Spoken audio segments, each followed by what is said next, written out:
ਤੁਸੀਂ ਸਾਰਿਆਂ ਕੀ ਮੇਰੀ ਤਰਫੋਂ ਨਮਸਤੇ। ਅੱਜ ਅਸ ਪਰਤੀਏ ਜੁੜੇਦੇ हैं साडा इतिहास डुग्गर इतिहास लइए श्री हरबंस सिंह संबयाल जी कन्ने। Today our topic is Jammu and Kashmir, an era of slow integration. Over to Sir Harbans. Namaskar sir. Namaskar.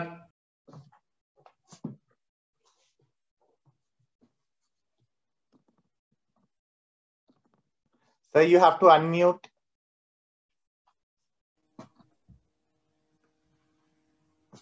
Thank you very much and welcome all of you.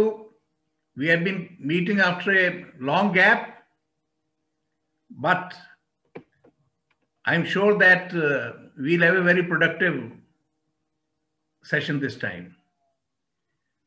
It might give a little different picture than what we have in our minds,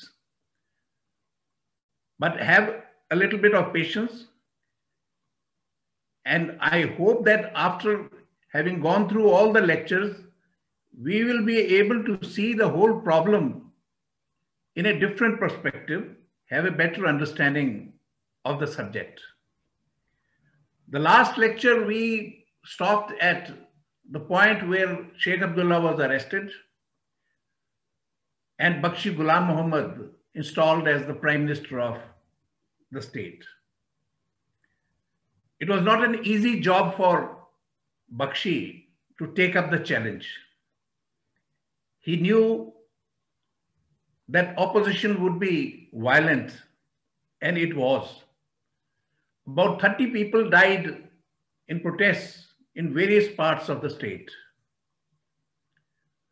Rather, the valley, not the state, but the valley. But he persisted. He pulled all the cogs which he possibly could, galvanize the people of Srinagar. He was the master of the streets of Srinagar, and he galvanized those people in his favor. So the first task before him was to consolidate his new position. To start with, he had only one cabinet minister, Girdhai Lal Dogra. Then he inducted two more in Shamlal Saraf and Khwaja Mir Qasim, and two deputy ministers, D.P. Dhar and Rezu.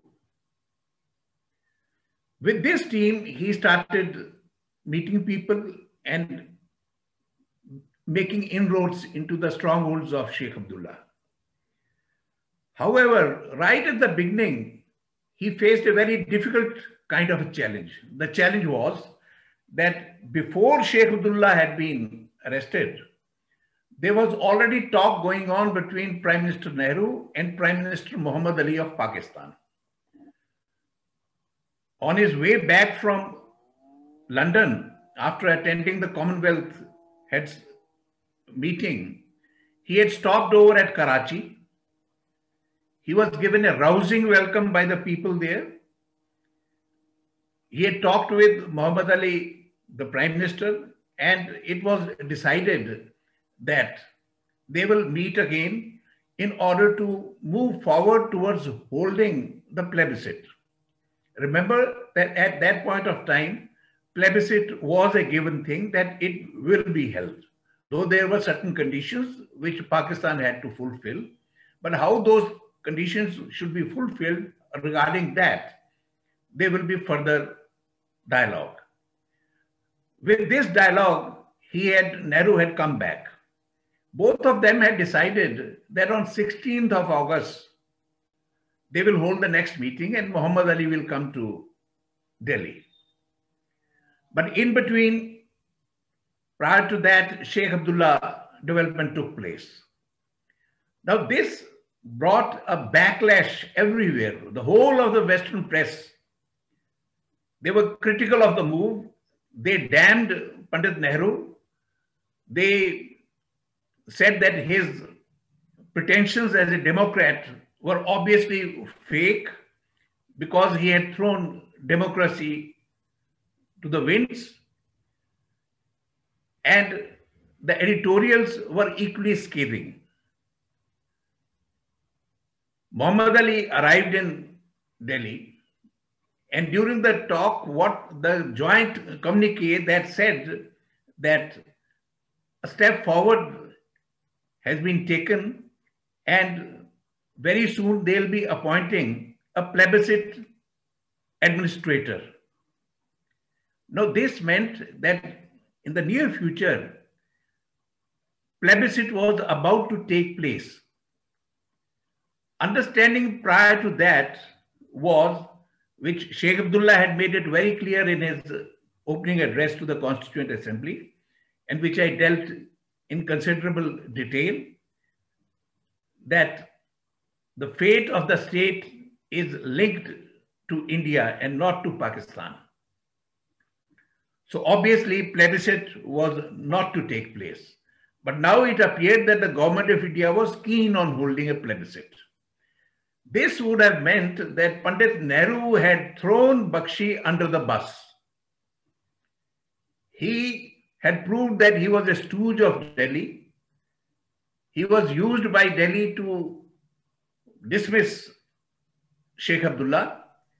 And now he was selling the interests of the state all over India. Now, this was obviously not acceptable to Bakshi also, and he threatened to resign.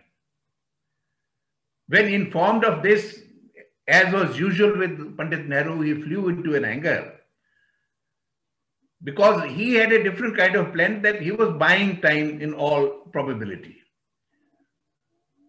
So he was pacified and he continued. Now he came to the actual task of governing the state.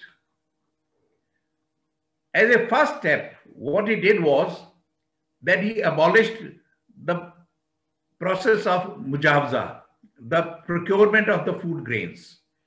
The custom in the state was that all the food grain was procured by the state at a fixed price. Nothing was left with the farmer.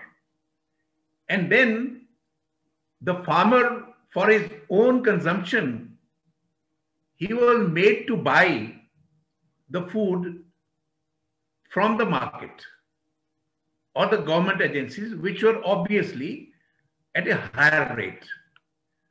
So his produce was procured at a lower price, and the food grains which he needed for his family consumption, they were sold to him at a higher price. So obviously this was a very unjust kind of a situation. The first step which he did was that he changed this thing. The farmer could sell it wherever he wanted. Second step which he took was, and which was necessary for pacifying Jammu, to hoist the national flag on the civil secretariat in Jammu. This somehow pleased the Dogras, that at least now the process of integration has started taking place. Next, the issue of Ladakh was taken on. This was taken on the prompting of Yuvraj Karan Singh, that this part of the state should not be neglected because of its geographical location. It was extremely important to the geostrategy of the country. A deputy minister was taken, Kushak Bakula, the most respected Lama of Ladakh. So Ladakh was also at that point of time pacified. However, one thing which he insisted upon was he resisted any attempt by the government of India to induct officers from the rest of the country, because that would have meant that he was again giving a signal that he had acceded to every demand of Government of India, and the Article 370 has been whittled down to a point where all autonomy of the state has been surrendered.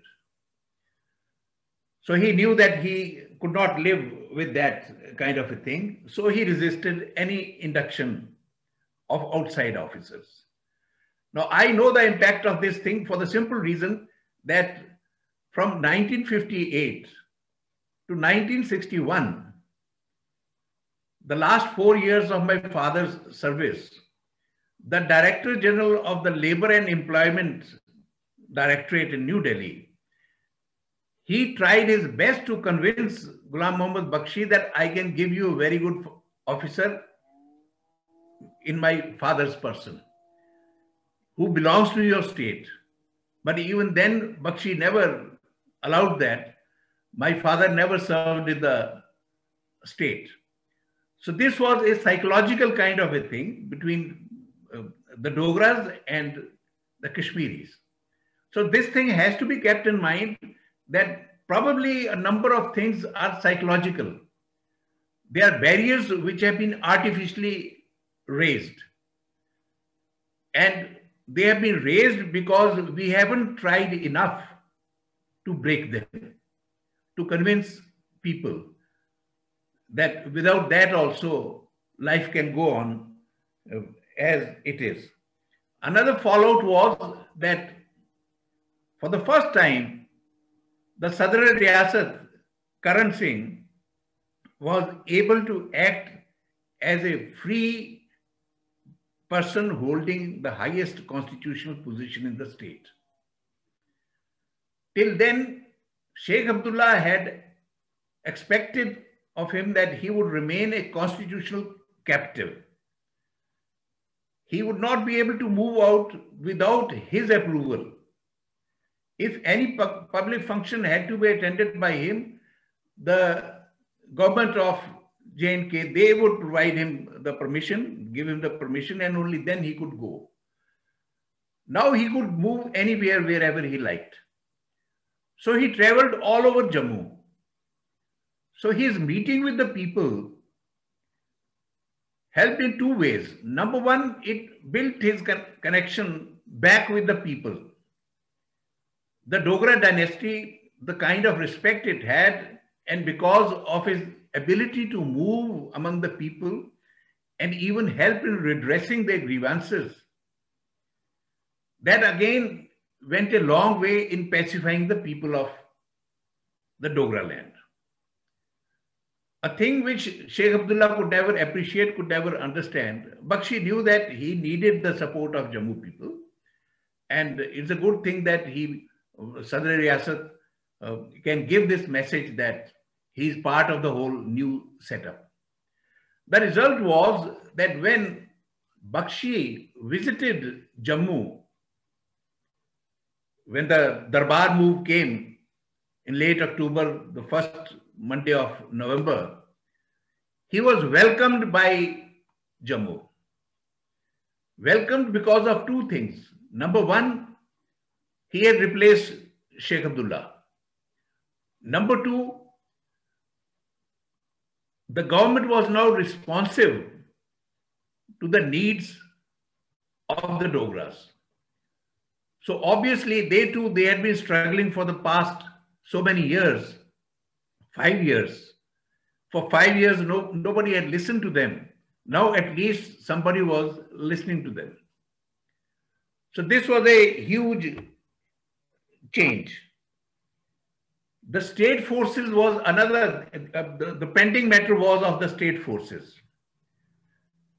If you remember, I had said that Sheikh Abdullah had disbanded 3 battalions of the state forces, 6 rather. And that had caused a lot of problem for the Jammu people. So many battalions, when they are disbanded, you can imagine that how many people are dependent upon them and the total number of disgruntled, unhappy people in the state. This problem was there. The second problem which persisted was that of the refugees. Refugees could not be, they were not adequately accommodated. Many steps have been taken, but the real help that they sought was not given to them. That it has to be conceded. Only last year they got that help. But the state forces, that remained a huge problem. In fact, a stage came when the J&K center was shifted from Jammu to Gwalior, probably to give a message that you are no longer under you are no longer part of the Dogra legacy, Dogra heritage. This problem persisted till 1956. Karan Singh wrote numerous letters. On every possible occasion, he tried to convince both Pandit Jawaharlal Nehru as well as the Supreme Commander, the President Dr. Rajendra Prasad, of the need to accommodate these people. He gave that whole record that look at their contribution to the armed forces of the country during the First World War and the Second World War, the number of bravery awards, citations, and the glowing tributes paid by the various commanders over all these years. So they were testimony that they are good enough soldiers to be part of any army in the world. This thing changed only in 1956 when during exercise, the 4th Battalion, now please remember 4th Battalion, Jack Rifles, Jack Forces. This battalion is the same battalion which was positioned at Domail Bridge in 1947. The task of this battalion was to ensure that the enemy invaders do not cross the Kohala Bridge. It had 2 companies of Hindus, 2 companies of Muslims, and the Muslims had betrayed the Paltan. As a result, the invaders had been able to cross over. So they were suffering from this guilt, this disgrace which their Paltan had brought upon the Dogras. This was very heavy on their minds. In 1956, they were posted near Hussainiwala. Now, Radcliffe Line in 1947, when it was drawn in a very curious manner. The 3 rivers remained with India. 3 rivers went to Pakistan, but at that point of time, there were no division. But all the headworks of these rivers, they were in India, and all the canal system, that was in Pakistan, which meant that India could at any time shut the canal system and Pakistan will not get the water. So this was a problem which was later resolved in 1960, as we saw. I dealt with it in that lecture on Indus Treaty. But that's a separate issue. But there again, what happened was that on the other side of the border, it so happened that all those 2 companies of Muslims that had betrayed, deserted the Paltan and gone over with the Pakistanis, they were posted there. On this side were those soldiers from the 4th Battalion who knew what had happened at Domail, and the other side were the soldiers who knew what they had done to that Paltan. So there was a skirmish which resulted in a mini battle, with the result that about 90 Pakistani soldiers were killed. And the J&K forces were in a very difficult terrain and difficult situation, yet motivated by the desire of revenge, they had inflicted those deaths upon them. It was after this that General Thimayya also put his weight behind that demand, and these forces were inducted into the army, as a whole. No scrutiny was done. In all other princely states, if the soldiers were inducted in the Indian Army, they were inducted only after the scrutiny. After proper scrutiny, those who were found fit, they were inducted, the other was relieved of the service. So this meant that all the Paltans of Jack forces became part of the Indian Army. This was a great relief for Jammu. You can imagine the number of families which were involved, which were beneficiaries of this move. And obviously, whether Bakshi had contributed or not, he was the prime minister at that point of time. So he also shared some part of the glory. So Jammu was by and large pacified. Now, what was the style of Bakshi's governance? Bakshi undertook a massive public relations exercise, not dependent upon the bureaucracy. He would go himself. He would go himself, meet people, resolve their issues then and there. There are numerous stories about him, that how he administered the state. Someone, an educated person, he came to meet him. He was on a tour in the field rather. And he said that he wants a job. He's looking for a job and he's educated. So Bakshi had a look at that man and then looked left and right for a piece of paper.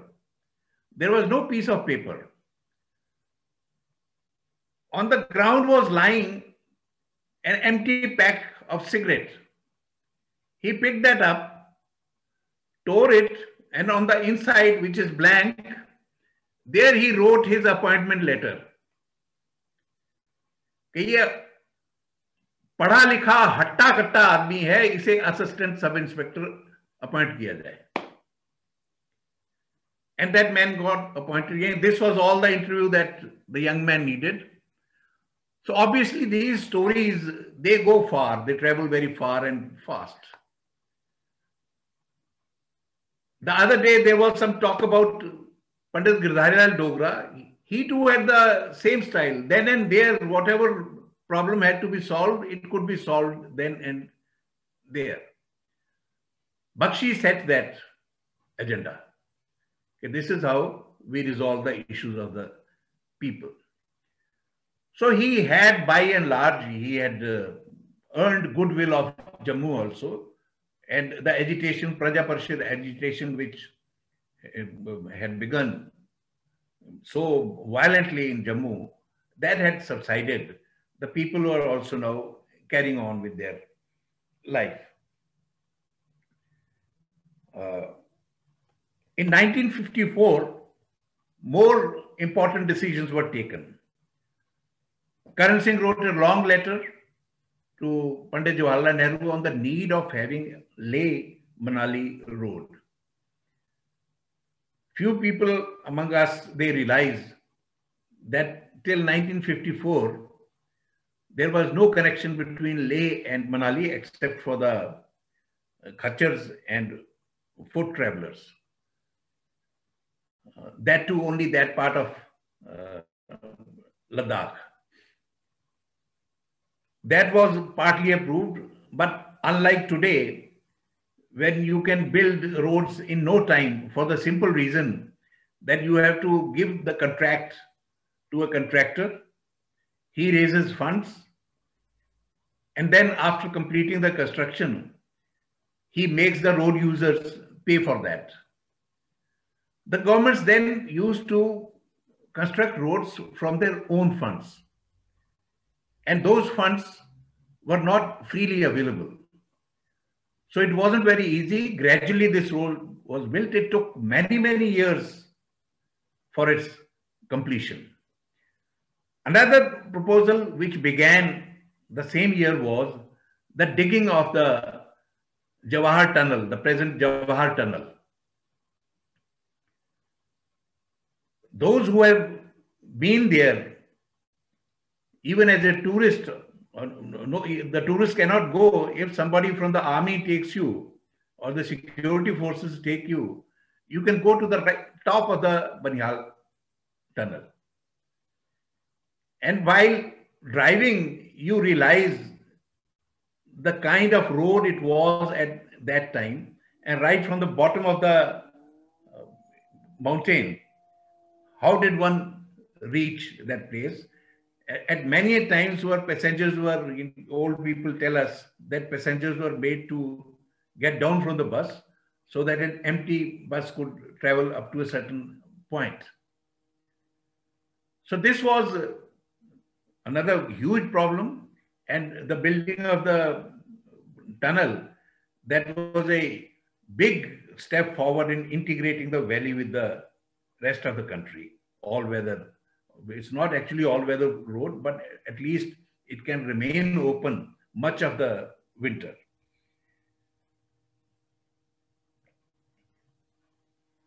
(1955), in my opinion, is the most important year in the history of post-47 J&K. In 1955, Pandit Jawaharlal Nehru had visited Soviet Union. Now remember that by 1955, before 1955, as long as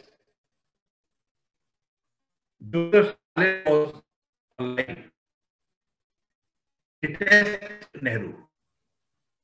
He used to call the running dog of Western imperialism.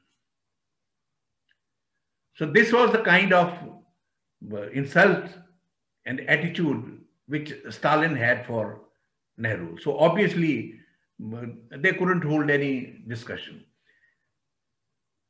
America had decided to side with Pakistan after initially remaining neutral and accepting that the stand of India, the accession with India, was valid. It had pitched its support to Pakistan. India was, in fact, alone in Security Council. In 1955, when Nikita Khrushchev, after Stalin's death, Khrushchev and Bulganin was the Prime Minister and Khrushchev was the General Secretary of the Communist Party of Soviet Union, which makes him more important than the Prime Minister or the President. So that visit was very successful. When the news of that visit had come, Karan Singh had read that Nehru is to go to Russia. So he wrote him a letter and expressed his desire that if it was possible, he would also like to accompany him. Jawaharlal Nehru wrote back that it's not possible because I'm taking only a very small number of people who are actually needed to help me there. And the Soviet Union also has not given me any indication that I can bring in a bigger delegation. So he couldn't go there, but that desire was there. Nehru's visit was so successful that the same year, Khrushchev and Bulganin both came to India. There were a number of agreements which had taken place between them regarding the construction of the Bhilai steel plant and other support system for India. But Soviet Union had not committed itself to India. It was also just in the process of finding out that how far they can influence this country. He arrived, both of them, and at that point of time, for some other, in connection with some other work, Karan Singh and Yuvrani, both of them were in Delhi. So when Nehru came to know that Karan Singh and Yuvrani were also there, that evening he invited them also for the official dinner. Karan Singh was sitting near Khrushchev. And when both of them were introduced and small talk was going on, Karan Singh casually mentioned that, why don't you come over to my state and see it's very beautiful, this and that. Khrushchev did not respond at that point of time. Next morning, Karan Singh returned back to Jammu. And soon, Jawaharlal Nehru's letter came that it appears that Khrushchev and Bulganin, they have accepted your invitation of coming to your state. So rush immediately to Srinagar and make arrangements for their welcome. And look at the style of Bakshi, the kind of reputation which he had. Jawaharlal Nehru instructed Karan Singh that ensure that they are not overfed because they are already bursting during their visit. And Bakshi was known for his hospitality. It was known everywhere about his Gushtaba hospitality. He would feed people with Gushtabas. Even the vegetarians, they would be fed with Gushtabas, and poor people, many of them, I don't know whether that was true or just a folklore made about him, but this was the kind of reputation he had. Khrushchev and Bulganin came there. They were welcomed. They did not make any statement. Then at lunch at Karan Singh's place, Karan Singh hosted a lunch at Gulab Palace, the present Hotel Lalit. And there he mentioned during the toast that if Kashmir is ever in a problem, all that you have to do is climb up the mountains and call us and we'll come running. This was the first indication. Second indication was next day when they were about to leave and formal speeches were being made at the airport. At the airport again, Khrushchev repeated that Soviet Union recognizes that this state has legally acceded to India. It's an integral part of India. And if anyone challenges or if India or Kashmir is in trouble, then Soviet Union will come to its aid. This is the first indication of any international country recognizing the state in very clear terms that it is part of India. This is, I believe personally, this was the high point of Karan Singh's life at that point of time. And I still believe that people say that he was the best president that India never had. But I believe he was the best diplomat that India never had.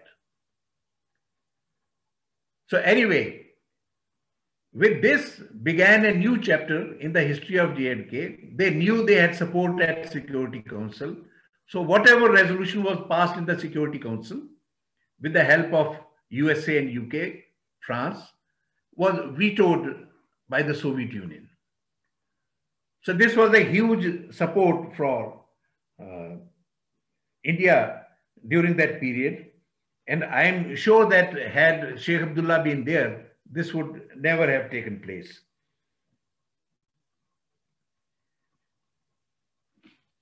This continued for quite some time. But by 1956, a couple of things were getting clear. The Constituent Assembly had met. They were in the final process of constitution making. The accession had been ratified. The constitution as a whole only remained to be ratified. At this point in time, there was Bakshi was also toying with the idea of releasing Sheikh Abdullah. The reason was very simple, that he knew that he was confident that he could take care of any challenge. Nehru was also not very comfortable. He in fact said that my views on detention are known to everybody, that I am not in favor of a person's detention for a long time without a proper trial. And we cannot hold Sheikh Abdullah for long. But the final decision has been left to the state, because it is for the state to decide whether to pursue any case against him or not. Karan Singh opposed this idea. He said that he is still influential, and if we release him at this point of time and the Constituent Assembly is still active, it is possible that he might browbeat the members of the Constituent Assembly, and then you never know what kind of final shape the Constitution will take. So this is not the right time. So the right time would be when the issue of Kashmir has been finally closed.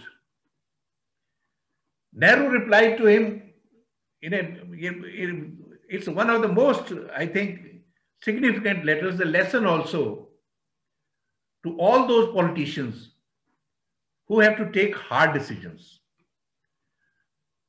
That letter shows two faces, two aspects of Nehru's personality. One, the Democrat, in which he said that I'm not comfortable with the idea of an long-term incarceration of any person without any trial. The second was that he says that no issue is ever closed till it has been faced and the consequences of that confrontation have been resolved. In other words, the Kashmir issue will be closed, Sheikh Abdullah issue will be closed only when he is released, only when he tries to rouse the people, and when we have dealt with the consequences of that. But finally, Bakshi had the say. Bakshi also waited that let the Constituent Assembly be dissolved. So Constituent Assembly was finally dissolved on 25th January 1957. By that time, the Constitution was completed. The accession had been ratified. Finally, on 25th night, the Constituent Assembly met, and Mir Qasim, he moved the resolution that the words are very interesting. He said that this Constituent Assembly was convened because India had made a promise to the people that they will be allowed to have their own Constituent Assembly, their constitution, and they will decide what will be the fate of the accession. So we have decided that our fate is with India. So the state finally integrates with India. With that, this was dissolved. From 26 January 1957, a new government, a new legislative assembly that took place. During that election, a number of things happened. One was that in the end it was discovered that Praja Parishad did not have that support which it thought that it had. Though it was supported wholeheartedly by the whole of Jammu in its agitation against Sheikh Abdullah, but when it came to choosing people to represent them, then they could hardly gain 5 seats. The unfortunate part was that the trend which had been set by Sheikh Abdullah in 1952 of arbitrarily rejecting the nominations, that continued. Of the 43 seats in the valley, 33 came unopposed. So that again was some kind of, you can say, devalued democracy. But nevertheless, with all its faults, it still was democracy. The most significant part took place in 58. In January, early January, Bakshi decided to release Sheikh Abdullah. And Sheikh Abdullah, he had only one point program, that was to somehow demolish Bakshi. So he went on it, he was welcomed, he got a tumultuous welcome, in fact, in the valley. And he rallied his people, number of processions took place. And finally, on 16th of January, the confrontation took place between the opposing groups. Mujahid Manzil is the place, the building where the National Conference has its headquarters, head office. Opposite it is Pathar Masjid, another significant landmark of Srinagar. Sheikh Abdullah had made a call and people had assembled there. More than 20,000 people were there. The kind of atmosphere which he had built, it gave the impression, and the security forces, intelligence reports, they were all worried that the possibility is that these people are going to overrun, they will capture Mujahid Manzil, and the whole of the bureaucracy is going to side with Sheikh Abdullah. Now in Valley, it was said that whoever controls Mujahid Manzil, he controls the Valley, which meant that whoever controls the National Conference, he controls the Valley. But if National Conference itself is captured by the crowd, then it's a revolution. So the possibility of this was there. Sheikh Abdullah had rallied his forces. He had said that he would appear. Then the planning was they will march towards Mujahid Manzil and capture it. B.N. Malik, the director intelligence who looked after the Kashmir affairs, in his memoirs, My Years with Nehru, he gives a very interesting account.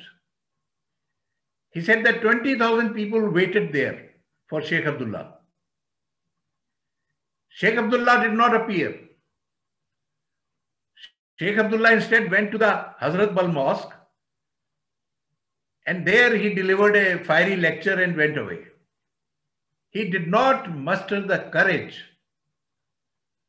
of going to Pathar Masjid, lead the procession, because he was aware that they will be firing, and he had never faced a bullet in his life. He had agitated against the Maharaja, who had always been extremely cautious in using force. Only when forced, it was done.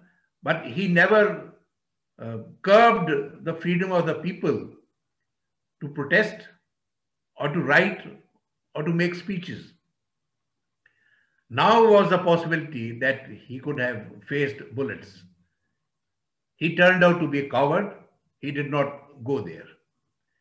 This was a victory for Bakshi. Now, Bakshi was emboldened, and then emboldened Bakshi declared that a massive celebratory procession will take place on 26th January in Srinagar. This was a challenge to Sheikh Abdullah that if you can stop us, we'll meet the challenge head on. Everybody discouraged Bakshi. Even Pandit Nehru wrote to him that please don't take any step on which people have to be killed on this day, Republic Day.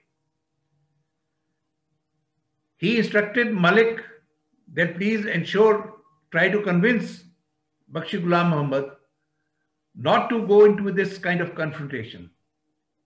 But Bakshi was adamant. He said that he was in control, that nothing is going to happen. So two kinds of functions took place on 26th January. One was the official function. The official function was that the state officials, the formal flag hoisting, etc., which happens, that took place. And after that, the procession was to take place. Bakshi had mustered, people say Malik, according to Malik's assessment, there were more than 40,000 people. Malik and his subordinate officers, they had all been worried. They had been moving all through the night everywhere. And so were the workers of National Conference of Bakshi. If they found a black flag anywhere in Srinagar, they pulled it down. Now the fear was that when they enter the bylanes, then there might be some trouble. But again, Bakshi was confident that nothing is going to happen. And this is exactly what happened. The procession was celebratory. It was successful. The masses participated in that procession. So if anybody says that this is an old problem, what happened after 1989, I categorically reject it. What happened in the 80s is an entirely different thing. And we have to share our blame for that. We are to be blamed for that. If Bakshi could succeed, then why can't others be successful, as successful? Bakshi had laid the groundwork, and the others had failed to follow his footsteps. So it wasn't his fault. So this was 1958. In 1962, the Chinese aggression took place. India suffered a huge setback, humiliated India. And the detractors of Nehru, obviously they had a field day. Sheikh Abdullah was in jail. He wrote a letter to Nehru. In fact, the letter, it appears that he is taking great delight in the humiliation of Jawaharlal Nehru. And he wrote that this solution, the problem can only be solved if India and Pakistan and Kashmir, they sit down and they settle the issue. Without that, there can be no solution, and India will always be at risk of a two-front war with Pakistan and China. I will not go into detail about Ladakh at this moment because that's an entirely different subject.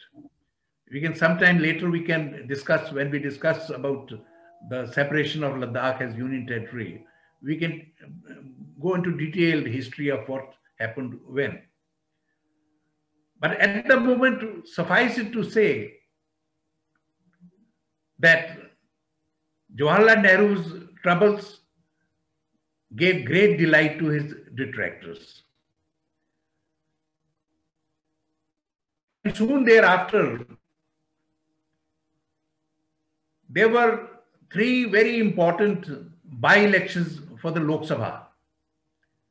One was Amroha, another was Farrukhabad, and third was Rajkot in Gujarat. The opposition parties, they sponsored three very strong candidates. Ram Manohar Lohia from Amroha, Acharya Kripalani from Farrukhabad, and Meenu Masani from Rajkot. They drubbed the Congress candidates. Though three central ministers had been asked to contest the elections, they lost elections badly. Now, Congress was obviously in a state of panic. Everybody, all commentators, they felt that Congress was about to disintegrate. So what to do about Congress? Nehru was also worried. Nehru was weak also after the defeat in the war. And Kamraj came up with the idea that the party needs to be strengthened. We need to go back to the people.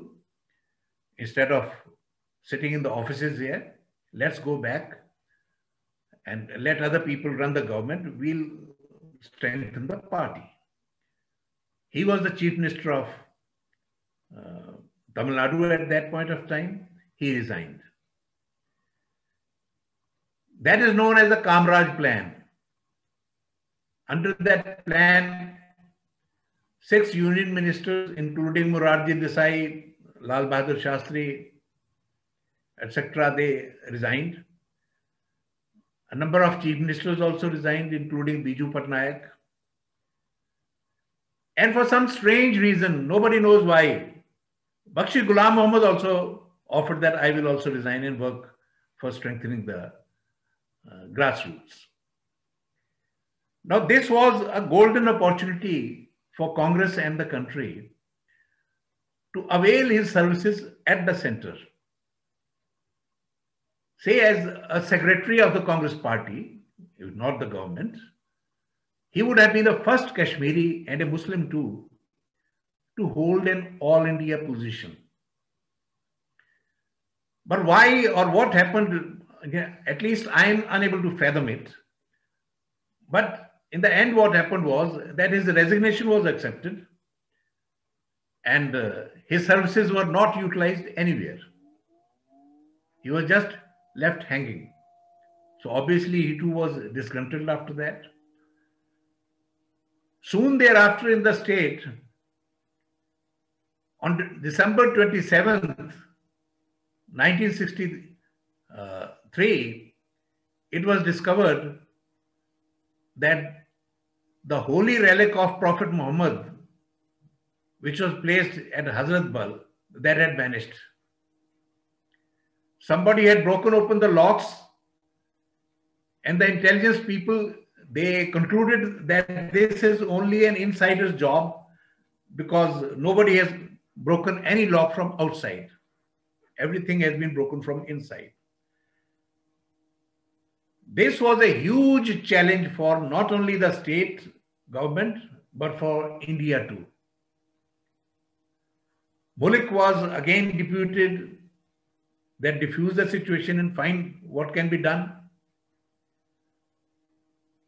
and recover the relic. Now, relic has a great history. I don't think we have either the time or this place to go into detail of that relic. But what happened was the whole of the valley was out protesting, sitting in Srinagar or wherever they were. The roads were occupied, the snow had become ice, and yet people were sitting on the ice day and night. Finally, it was concluded that it is an insider job.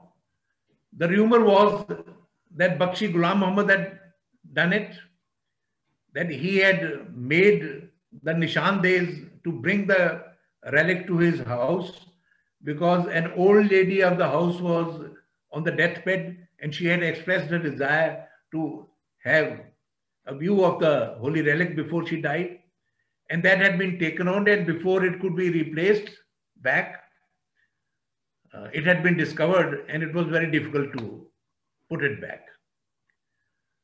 So because of this situation, it was ticklish. In the end, Mulk decided, they told everybody, made it public, that whoever has taken it, we'll keep the doors open at night today. And anybody who has taken and he's repenting, kindly come and put it back. Nothing will happen to him. This is exactly what happened. In the morning, it was found that the relic was there.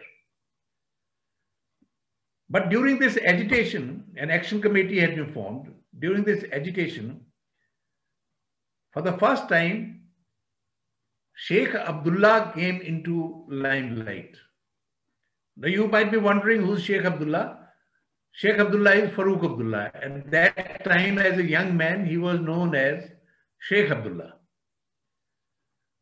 He came into the limelight and he demanded that the Sadr Riyasat's rule should be immediately imposed. Of course, before that, the relic was discovered.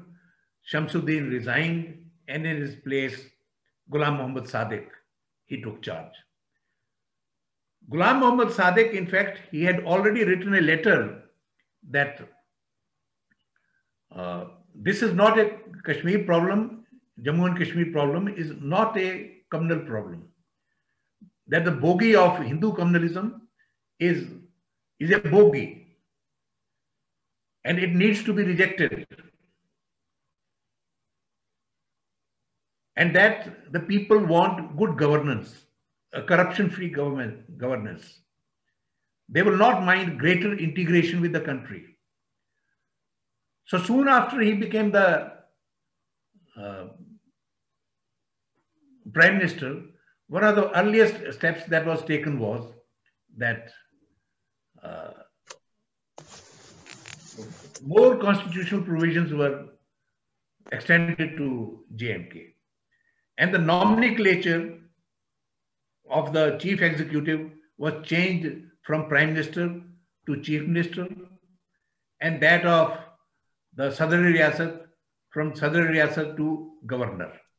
Now this was a huge step forward in integrating the state to the rest of the country.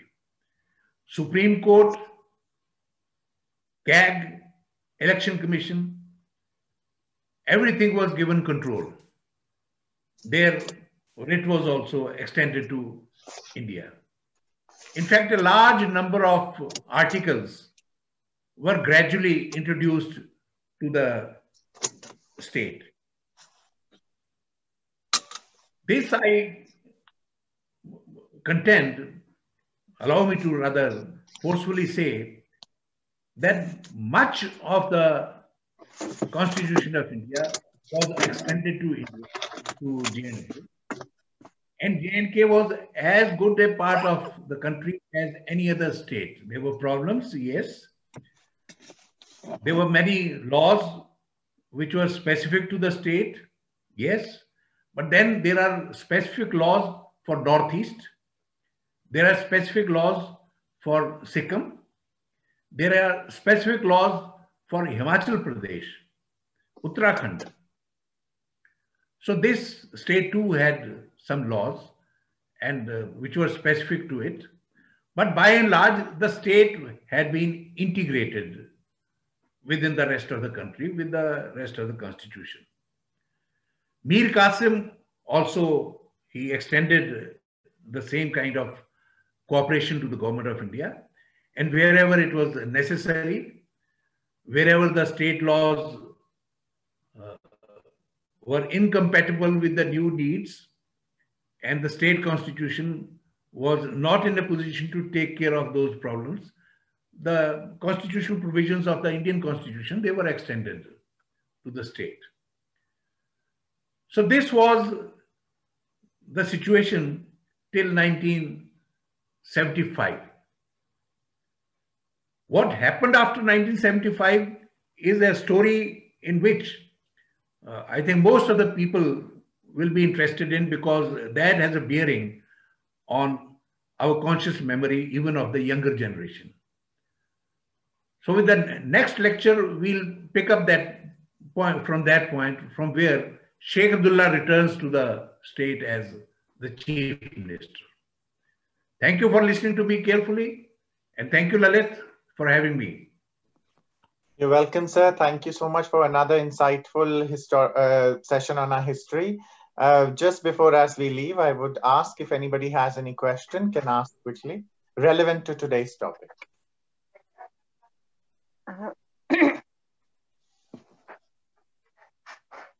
Nidhi ji, go on. Yes, Lalit मैं sir नमस्कार sir, मैं निधि शर्मा जम्मू से हूँ। पूछना तो चाहती हूँ sir, Prajapati परिषद का आपने, हाँ जी सर क्या करे? सॉरी, कम अगेन, दोबारा बोलिए प्लीज। मैं जम्मू से हूँ। जी जी हाँ जी सर, आपने प्रजापति परिषद का एजुटेशन का जिक्र किया, वो क्या थी? वो अगर रेलिवेंट है तो ठीक है, नहीं है तो फिर वो बाद में कभी और किसी और टाइम बता दें। वो एक बार मैं पहले डील कर चुका हूं, लेकिन ब्रीफली जो है वो ये है कि जो जम्मू के साथ इनजस्टिस हो रही थी उस टाइम पे, जो ह्यूमिलिएशन जम्मू को मिल रही थी, उसके अगेंस्ट सिर्फ जम्मू को ही ना सर?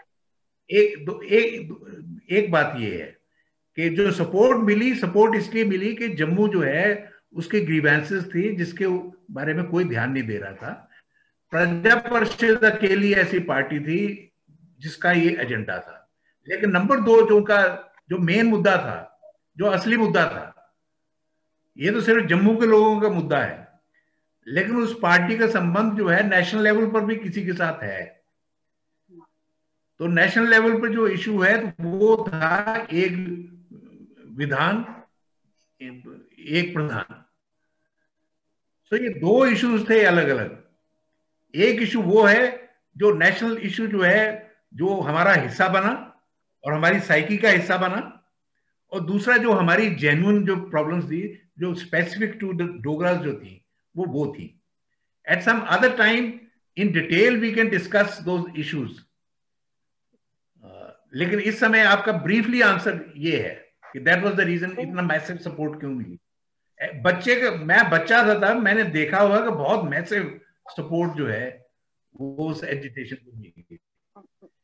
उसमें लोगों को जो है, आम आदमी जो है उसको कोई दिलचस्पी नहीं थी, एक विधान और एक प्रधान का जो है ना कोई दिलचस्पी नहीं थी। उनको ये पता था कि हमको ह्यूमिलिएट किया है, हमारे महाराजा को जो है ना बाहर निकाला गया है यहाँ से।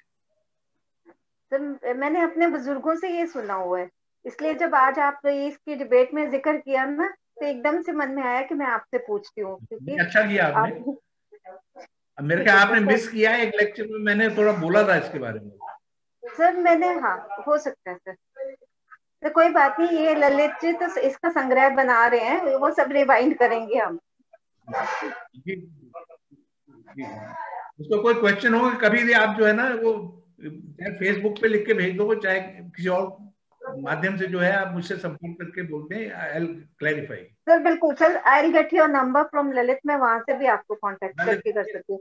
सर आप जम्मू में रहते हैं, चंडीगढ़ में? नहीं, मैं चंडीगढ़ में हूँ। ठीक है सर, ठीक है। Lalit you any other question? Hello, may I ask? Ajay Bharadwaj. Please, Ajay ji, go on. Professor, very enlightening lecture. For me, it's always an education to come and listen to you, because I don't belong to the state, but I have keen interest in the developments. And you update me, you update, in fact, all of us in a very fabulous manner, so to say. मेरे मन में एक स्वाभाविक सा सवाल आता है, being a non-J&K person, कि why is it that J&K has been a very complicated state?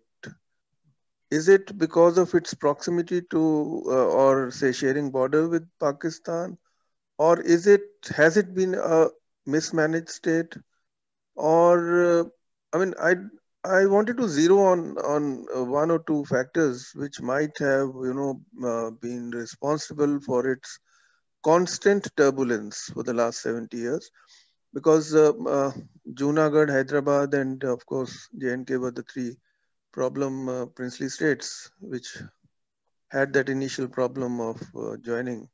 But here we see a long series of complicated problems which have one doesn't expect them to be growing in that natural case, comparing it to the rest of the states in the country. So if you could just figure out or help me figure out कि इसका ये कारण है, अगर ये कारण ना होता तो शायद ये स्टेट ठीक होती, शायद ये स्टेट में इतनी प्रॉब्लम्स नहीं होती जितनी है. The very fact that it is taking series of lectures to understand the state. I'll explain it to you. Ji. To the best of my ability. Ji. I have said earlier also in my lecture, and I always say everywhere, कि ये Jammu and Kashmir राज्य जो बना था 1846 में, you have to go back into history to understand it. ये जरासंध बना था. जरासंध भी दो टुकड़ों को जो है मिला के बना था. बहुत मजबूत था, बहुत स्ट्रांग था जरासंध, पहलवान माना होगा अपने टाइम का, लेकिन था तो वो फ्रिजाइल, क्योंकि दो टुकड़े जो है जोड़ के उसको बनाया गया था.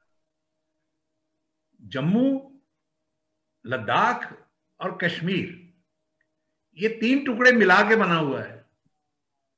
तो यू कैन इमेजिन के हमेशा ही जो है इस पर ऑपोजिट डायरेक्शन में जब भी प्रेशर पड़ेगा तो यहां दिक्कत तो आएगी, प्रॉब्लम्स तो क्रिएट होगी. There will always be a clash of interest between the three groups. असली जड़ जो है वो ये है. इसको चलाने के लिए you need very wise rulers who can balance properly. Except for 1930, अब वो भी मैं आज बोलना भूल गया क्योंकि मुझे लग रहा था कि टाइम निकला जा रहा है, तो I wanted to finish a part of it. मुल्क ने अपनी किताब में रिकॉर्ड किया है कि एक बार नेहरू से बातचीत करते हुए Nehru burst out against Sheikh Abdullah. This is in 1958, ये जब ये कन्फ्रंटेशन हुई बख्शी के साथ, उसके बाद जो है ना बातचीत में वो पहली बार जो है शेख अब्दुल्ला के अगेंस्ट बोला ओपनली, क्योंकि उसे पता चल रहा था कि इसने कितना बिट्रे किया और उन्होंने कितना इस पे जो है विश्वास किया था, कितनी सपोर्ट उसको की थी. और फिर बातों बातों में नेहरू ने मुल्क से एक सवाल किया, have you found any evidence during your investigations that the 1931 problem in Kashmir was instigated by the Britishers? Mulk said that yes, I have evidence that it was the British who conspired, who instigated that agitation. And who was the tool for that agitation? Sheikh Abdullah was the tool. That means during this period after 1953, it was at the back of Nehru's mind that this man had betrayed me. And once you realize that your friend has betrayed, then you start thinking, your mind goes back to each and every incident of the past. You analyze that. How did he react? And then you have your suspicions that he had done that betrayal earlier also. So these things were building up. But the Maharaja, he was by and large a fair person. As long as the Dogra rulers were all of them fair. Nobody has any instance in which a person has been punished without trial. What more to say of a system? And if you have just arrogant for my rulers, curiosity, yes, just for curiosity's sake, Doctor, why did Farooq was favored against Maharaja Sahib? Like Maharaja Sahib was a continuous kind of a ruler. Not Farooq. You mean Sheikh? You mean Sheikh? Sheikh. I'm sorry. You mean Yeah, Sheikh? Sheikh. Yes. A person Yes. who had. For the simple reason that for a very simple reason, he appeared to be sole leader of Kashmir. And looking at you see, don't try to judge Nehru's actions then with the environment in which we live today. There was a different situation. International scenario was different. It's very easy to judge people with hindsight. It's very extremely difficult to face the problem and then take a decision. The world was breathing down the neck of Nehru. And you have the legacy of Mahatma Gandhi. You have the legacy of so many great leaders, democratic leaders. And then you don't listen to the people if they are agitating against the Maharaja, you side with the Maharaja. He couldn't have done that. And then again, the simple thing was the era did he of the apply the Maharajas same yardstick in other states? Did he apply the same yardstick in other states? Yes. Other states, in every other state, example, the rulers simply bowed down, they adjusted. Look at Patiala, look at Jaipur. Even in Udaipur never appeared to have bent publicly, but Udaipur remained quiet. Even Jodhpur was one of the last to succumb to the pressure of Sardar Patel. But this was a different case. Here it was a vast majority. Without their approval, it wasn't easy to integrate the state. You needed a local leader. Sheikh was a leader. Even Nehru, then I again forget to completely mention the whole conversation between Mullik and Jawaharlal Nehru. He said that he always suspected Sheikh Abdullah of communalism. But in 47, the kind of atrocities that were committed by the raiders on the Kashmiris, they had mellowed down Sheikh Abdullah. And it was that reason that Nehru at that point of time fully supported him against the Maharaja, because he believed that he had mellowed down and he will now fully extend cooperation to India, which he did not, of course. Thank you. That is the route. I'll be dealing with this problem of administration. Thank you so much. Thank you. Yeah. Responsible.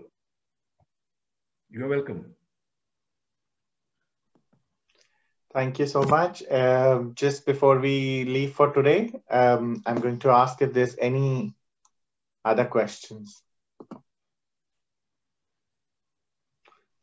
Since we do not have any other question, we would like to end today's session. Thank you so much, everybody, for attending. See you next time. Thank you, Lalit. Thank you, sir.